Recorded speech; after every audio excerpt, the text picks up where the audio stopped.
আসসালামু আলাইকুম। ওয়ালাইকুম আসসালাম। হিন্দু দাদাকে নমস্কার। সবার চরণ ভক্তি রেখা আমার পীরের নাম স্মরণ করিয়া দুইটা গান আমাদের ফেজে ছাড়তাছি। যদি আপনাদের ভালো লাগে লাইক করবেন, শেয়ার করবেন, কমেন্ট করবেন। আর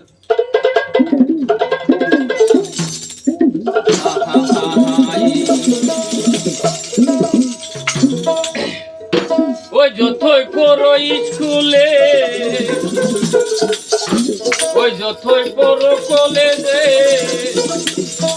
যাইতে হবে একদিন তোমার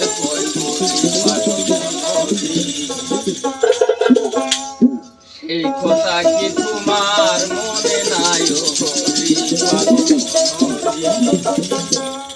সেই কথা কি তোমার মনে নাই? যতই পড়ো কলেজে, যতই পড়ো যাইতে হবে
তাই আমার মিনতি